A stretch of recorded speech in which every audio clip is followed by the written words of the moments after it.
Welcome to this special holiday of Freedom and Prosperity Radio. Well, what makes it it's a holiday weekend? It's Christmas, and well, that's about all. It's always special when you and I get together in the name of the Virginia Institute for Public Policy. We don't need to set aside a specific weekend, but we are all hoping that you and yours are having a wonderful Christmas weekend. Joining us from the Cox School of Business at SMU and the Fraser Institute, where he's worked on the Economic Freedom of North America report. Welcome back to the program, Dean Stansel. Dean, welcome back. How are you doing, and Merry Christmas? I'm doing great, Joe. Thanks for having me back on.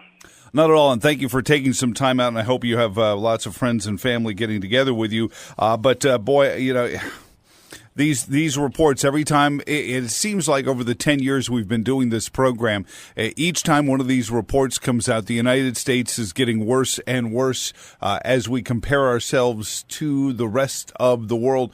Take us into the economic freedom of North America, and why is it specifically important to take the North American geography and look at that, not just versus the rest of the whole world?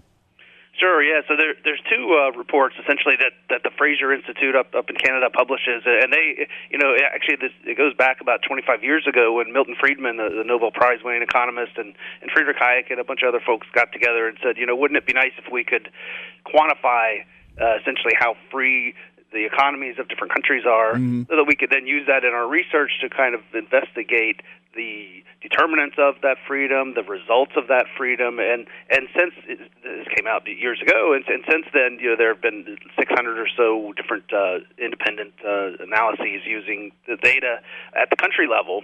And then, the U.S. has fallen. We were second in 2000, and since then we've been on essentially a steady decline. We're now about 11th in the most recent report that came out in September. But so then later, what they did with this, the one that I got involved with a few years ago, is said, well, let's look at even lower level. Let's look at the states, not just the countries, and that's why they call it Economic Freedom of North America. So we have the Canadian provinces, the U.S. states, and as of 2 years ago, I think it was, we found someone to get the data for us for the Mexican states as well. So we've got those states in there too, and that's the report I have gotten involved with a few years ago, and that just came out on the 14th. So. Well, I'm going to keep the Virginia rankings secret for a little while, but I want to, because this is sort of the hot button of the North America Free Trade Agreement, this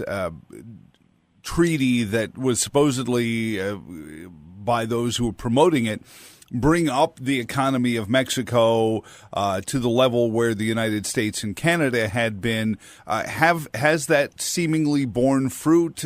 Give us a look, as you now have a couple of years of data points of the United States and Canada versus Mexico. Not that it's a competition, but certainly some of our immigration issues have been blamed on the poor economy of Mexico. Is it getting freer, or is it the croniest mess that we are told it is in the media? Oh, sure, yeah, it's gotten much freer in the sense that if you're talking about the trade agreement, we've gotten an enormous volume of trade that goes on between the U.S. and Mexico, the U.S. and Canada, Canada and Mexico, and any sort of attempts that would change that would be harmful to us, and particularly here in Texas, right, being a border state, we get a ton of trade with Mexico, and so that would be particularly problematic for our economy here. But for the U.S. as a whole, this idea of closing off borders is going to make consumers worse off, because it's going to make us pay higher prices for the goods and services we consume. So in my view, the openness of the borders is a good thing, and any sort of closing would be harmful to all of us. Well, and what people forget is it's not just this macroeconomic. You're talking about the lifestyles of citizens, and the more economically free we are, the better off we all do. And I think that's a fair thing that Milton Friedman was always about, was that the more easily transmittable all of our goods are back and forth to one another, the better we all wind up doing. Absolutely, yeah. It's a really important thing, and it's the sort of thing that unfortunately myself and others as economists have done a pretty poor job, apparently, of explaining, because you get so many people who think that free trade somehow harms us, right? And so we've done a bad job, and we need to do better of communicating the value of the ability of consumers to trade with whoever the heck they want to trade with, and it's really the very same thing when it comes to immigration, in the sense that we feel that the goods ought to have the right to cross whatever borders there are, and people should as well. We ought to have the freedom to live where we want, whether it's moving from North Carolina to Virginia, or moving from Mexico to Canada, or vice versa. And these sorts of things not only increase our freedom, but they also increase our prosperity, because they allow these resources to move to where they're best put to use. Yeah, absolutely. So, Dean, let's go into some of the specifics in here. Dean Stansel, a research professor, Cox School of Business, Southern Methodist University, and one of the authors of the Economic Freedom of North America report. Give us a look at the data you've culled. So I'm looking through the report, and it's the 2017 report, but it's data culled from 2015, correct? Right. So the main source of government data on the states, on the budgets and taxes and all that stuff, it tends to be 2 years behind, unfortunately. Right. The country level is the same way. We're looking at the data from fiscal 2015. I say that mainly just to say this is not about the current administrations in either Canada or the United States. I believe they've both changed since then. Well, that's right. No, and so one of the things that's happened in the past 2 years, really, since our data in this report came out, is that Alberta is a province in Canada, and they've always been kind of at the top of the list, and they still are, but New Hampshire, which is the top U.S. jurisdiction, is getting closer. Mm-hmm. And not only that, but Canada, so Alberta had a change in leadership, as did Canada, and Canada had been ahead of the U.S. for 5-6 years, I think, and now we're tied with them this year in the country-level report. So that gap is closing, but absolutely, anything that's happened since 2015 isn't directly reflected here, so that's an important factor to keep in mind there. And certainly members of the commentariat like myself would first turn to a report like yours and show that using the corporate structure or business owners as the villains of the week for whatever it is we're trying to put forth as public policy is actually the opposite of what happens when there's a freer marketplace. Not only do you have successful companies, but more companies, therefore power being vested in one specific one doesn't happen if you have a wide open economy. Target may be big, but there could be somebody else doing what Target does on a smaller level and giving you choices. No, that's absolutely right. But one area where the issue can arise, and people do have some legitimate beef in terms of big business getting advantages, is that over the years, as the Constitution's restrictions have eroded, and we're going back decades on that. Oh, yeah. The ability of big business to kind of have a seat at the table in Congress, in D.C., but also at state capitals, is much greater than the mom and pop, small business that's kind of the backbone of our economy. And you see things like the kind of corporate welfare, economic development things that states chase businesses from other states to get them to move into your state, but they're basically using money that was raised from taxes from existing businesses and from small businesses that don't have any chance to get those same subsidies. And there are all sorts of other ways in which the rules are written to advantage big business, but because, frankly, they have the resources to be able to devote to essentially lobbying and trying to get those rules written in their favor. So there is some things going on, but it has nothing to do with freedom. It has to do with just the opposite, right? We're allowing these folks with political influence to get special benefits, and that sort of thing needs to be stopped. Well, and this raises an interesting question. In our flagship city, there's a $9 million surplus, and then this was following a year when they raised business commercial property tax rates by an average of 44%, blaming it on poor assessments, and then they wind up with $9 million extra dollars. And I went and brought up the fact to those counselors that this was all money that could have been invested in either hiring employees, training employees for greater positions, expanding business, buying other things within the business, and all manners of things that were never coming back, as they say, to these businesses. And it seemed like they were just stunned that such heresy would be spoken. But during this, somebody held up a sign behind me while I was testifying before City Council that said, "Capitalism isn't the answer." And I worry that we're talking to 20-year-olds that have no idea what capitalism even looks like. They think this is capitalism, but it is really cronyism more than capitalism. Oh, absolutely. Yeah, that's a huge issue for those of us who want a freer economy, who want more freedom for everyone, including that person holding the sign. And it's there's I saw an article just the other day about this, about how the millennial generation tends to love socialism more than the rest of us. Although, it occurred to me, well, isn't that always true? Yeah, young people who are college age, they tend to what's that phrase? If you're a conservative in your 20s, you got no heart. If you're a liberal in your 40s, you have no sense. Yeah, so on that Richmond thing, they had a big surplus, and they returned that to the taxpayer, right? Yeah, right. Yeah, the checks in the mail is, I think, another one of those lines that you hear. So let's go into this. We're talking about the Economic Freedom of North America report. Dean Stansel, one of the authors of it at the Southern Methodist University. And I think this is important because we do compete with each other, but it is an indication of how the states are. And you mentioned Alberta and New Hampshire were tied at the top with an 8.0 score. What goes into the score? How do you factor it in for those who don't know the Friedman equations and all? Sure.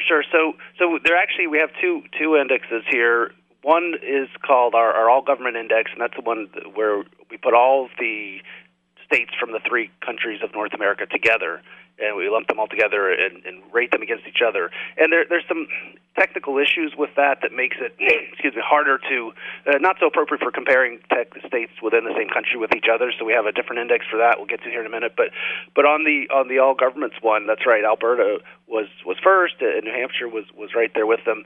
And ultimately, you have 10 variables that measure a variety of tax spending and labor market freedom issues. And then on this all governments index, we pull from the country level index where they have data on a wider variety of things, and we plug those in so they don't vary by state, but they vary by country. So Alberta will get the number for Canada, New Hampshire will get the number for the U.S. So that adds in another 6 or 7 variables there. Mm-hmm. And Florida was next at 7.9. There were a whole bunch of them tied with scores of 7.9. But the one that really, Joe, makes more sense for American listeners is what we call our subnational. There's where we have 10 variables, and on that one you had New Hampshire at the top, as they have been for a few years now. But Florida and Texas are tied right there behind them in second place. And of all these categories, obviously, it seems to be taxation would be a big part of it, just judging by who's at the top of the list regarding how much of your income gets left in your pocket. Is that a fair thing to say? Is it weighted that way, or is it just happenstance that some of the states with lower tax rates wind up here at the top?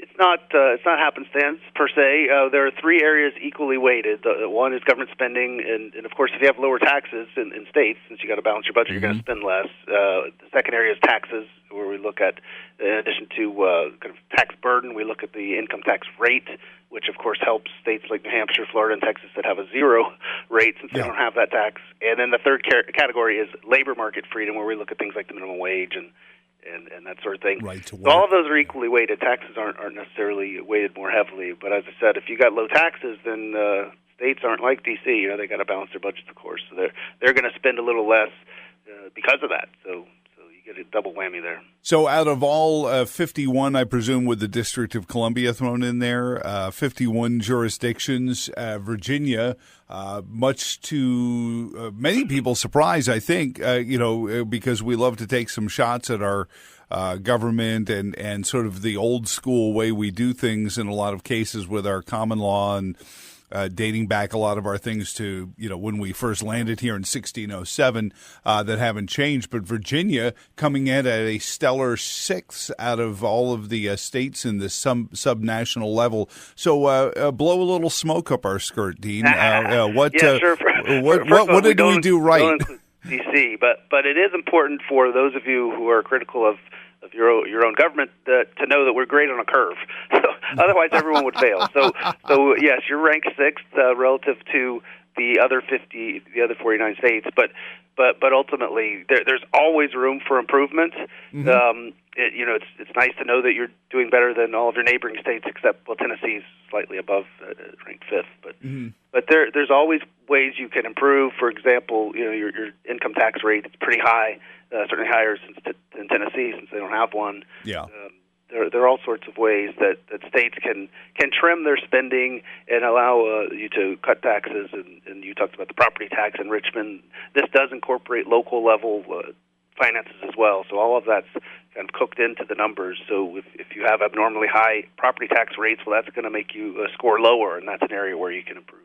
I also look at some of these states here, and New Hampshire and Virginia really are, the only representatives I see in the top 10 that are of the original 13. And I think some of this, and I made an allusion to this, a lot of Virginia's laws are very puzzling to me. The General Assembly had to pass a law several years ago that gave farmers permission to sell their produce at their farms. And I said, well, how does the state that, is the birthplace of the Declaration of Independence and the U.S. Constitution have to pass a law giving a farmer the right to sell the stuff he's selling? And a lot of it dates back to common laws that have just held on since we were an English colony. But I look at some of these places like South Dakota and Oklahoma, and they're definitely Texas, obviously, parts of the new America that kind of got away from the British common law and kind of got out there and were making it on their own. Is there anything, or is that just a correlation, not necessarily causation, Dean? It's interesting. I hadn't thought of that. I'm looking now at the bottom 10 as well as we talk, and so you've got New York down there, and let's see which one, Vermont. So you've got a couple of the originals at the bottom, but also so it's I don't see a pattern there in particular. But I think it's one thing that people people are always criticizing New York and California, but they are indeed the 50th and 49th, and they have been for the past couple of years. In fact, let's put together some numbers here. We have 35 years of data in this data set, and New York has been in the bottom 5 every one of those years, and they've been in last place 22 of them. California has been in the bottom 5 14 of the last 15 years. It's it's really no coincidence that these guys are at the bottom, and also that they're hemorrhaging population, essentially. And New York in particular is losing lots and lots of residents. California is losing lots of businesses, but they get enough international immigration that their population remains pretty steady. But their economy's not in very good shape compared to some of these other freer states.